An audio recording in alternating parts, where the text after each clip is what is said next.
Hi Dori, it's Mr. Michike.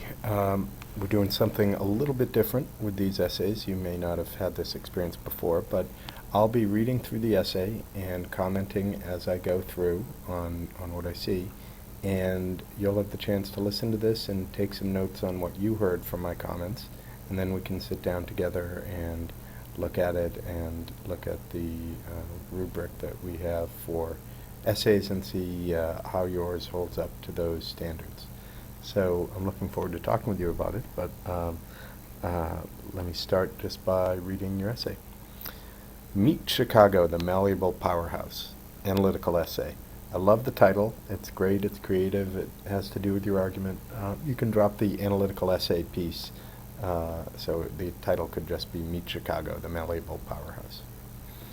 Big cities are the hub for many attractions throughout the United States. In fact, because of their accessibility and constant exciting events, most big cities in the United States draw attention from people in other parts of the world. Although often seen as robust, permanent fixtures of the United States, big cities are really quite malleable. They are essentially a reflection of the people that contribute to them and live under their control, despite the fact that they are so rigid and seemingly unalterable. It says nice intro. I'm not sure if that was feedback that you got and didn't delete or not, but I would tend to agree with it. Carl Sandburg demonstrates through his own perspective on Chicago that the perspectives of the people are what give a city its identity. So again, I would agree with the person who said that you had a nice intro there. Obviously, what I'm looking at most closely when I read an introductory paragraph is that final sentence where you are stating your thesis. Carl Sandburg demonstrates through his own perspective on Chicago that the perspectives of the people are what give a city its identity. So that seems like an arguable and provable point, and we'll see how that works as you go through. One of the pieces that I also keep a close eye out for as I go through an essay is the topic sentences that should begin each paragraph and that should introduce the aspect of the argument that you'll be making in that portion of the essay. So there should be a very strong correlation between the quality of the thesis statement and the quality of the connections between the thesis statement and the in the various body paragraphs, the topic sentences, and everything that follows in those topic sentences. Okay. In his poem Chicago, the city of Chicago was referred to as husky and the city of the big shoulders, which very clearly demonstrate Chicago's strength in relation to other big cities in the United States. Between the murder and senseless violence present throughout the streets, the reputation Chicago has acquired is one of harshness, which many people quickly pick up on.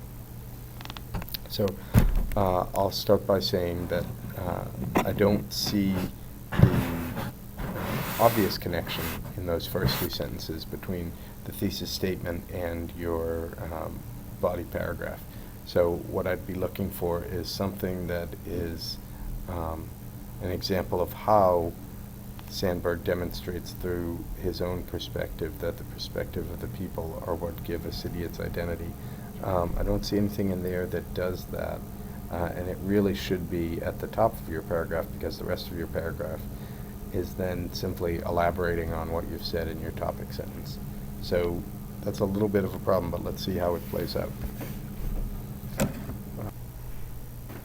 In his poem Chicago, the city of Chicago is referred to as husky and the city of the big shoulders, which very clearly demonstrates Chicago's strength in relation to other big cities in the United States. Between the murder and senseless violence present throughout the streets, the reputation Chicago has acquired is one of harshness, which many people quickly pick up on. Without giving any further thought to the city as a neighborhood or a potentially close and cohesive community, paying no further attention to Chicago and simply allowing it to loom ominously in the back of your mind would be quite simple. Those who don't live among the city filth and acts of nonsense never experience the friendships and relationships that keep cities like Chicago from falling apart and emptying out. But never experiencing the city from the inside By never experiencing the city from the inside and uninhibited perspective, Outsiders cannot possibly judge the denizens of the city accurately.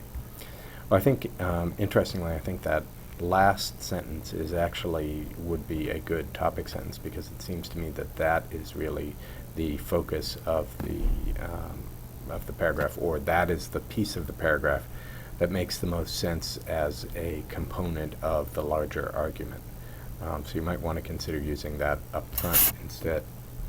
In fact, those who judge cities off of what they hear, not what they experience, fail to account for the fact that, quote, under the smoke, dust all over his mouth, the city is laughing with white teeth and is full of hidden gems. Sandberg.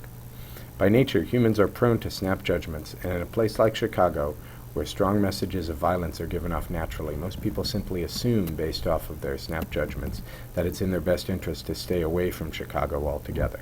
I'm not sure what you mean by strong messages of violence being given off naturally there. Even the simplest statement with a negative connotation in relation to the city can travel like a tidbit of gossip and establish a poor reputation, like how the poem states, "They tell me you're wicked, and I believe them, for I have seen your painted women under the gas lamps, luring the farm boys." Sandberg. Since this method of opinion forming relies mostly on preconceived notions rather than comprehensive observation and research, rationalizing these ways of thinking is difficult. Okay, I can see where by the end of the paragraph you've come around to talking about the irrationality of some people's impressions of cities, and Chicago's in particular.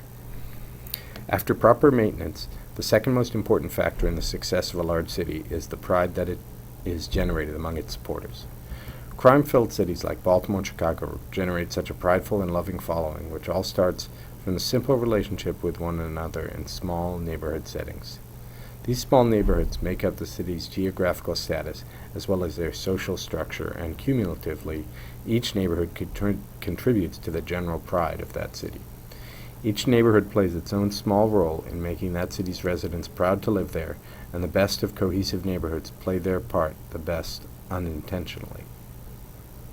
Okay, so I'm trying to see how this ties in with your overall argument, and that's not immediately clear to me, which is a problem, because you want it to be really transparent to the reader how you're going about proving the argument that you've created.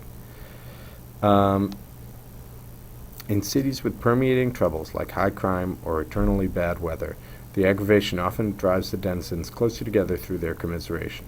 With all of these relationship-forming scenarios, the residents of the seemingly terrible neighborhood show their pride of their roots through statements like, "Come and show me another city with lifted head, singing so proud to be alive and coarse and strong and cunning. Here is a tall, bold slugger set vivid against the little, soft cities." Sandberg. So I can see how you're saying, again, in keeping with your thesis, that the perspective of the people is what defines the city. But you're also saying that the city ends up getting misdefined by those who don't understand the perspectives of loyal citizens. So again, there's a kind of cloudiness here. I'm not seeing the connection among all the pieces of your argument that would lead me to find the argument as a whole really compelling. The goal of the problem is to lead you toward a certain belief. The goal of the poem is to lead you toward a certain belief of Chicago, which can be clearly deciphered when the structure and vocabulary usage are analyzed. At the beginning of the poem, Sandberg addresses a number of Chicago's faults, but entirely turns the mood around once he says, "To turn once more to those who sneer at this my city, and I give them back the sneer and say to them, come and show me another city." Sandberg.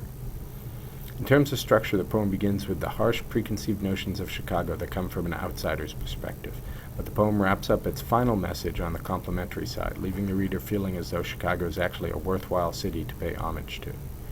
The carefully selected language used in the poem show the shift in Sandberg's mood about the topic, from recounting gloomy and violent details to expressing personal and nationwide pride in the city.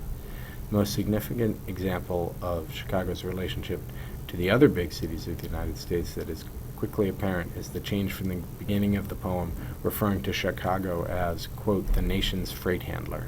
I'm not sure why that's highlighted. And the very last line of the poem as the freight handler to the nation. The first title seems to be more of a term of singularity, as though Chicago is the nation's sole freight handler. The second title, however, makes Chicago seem as though, after accounting all of the good in Chicago underneath the negative attributes, it is one of the nation's many freight handlers and a contributor to an entity more expansive and powerful than itself.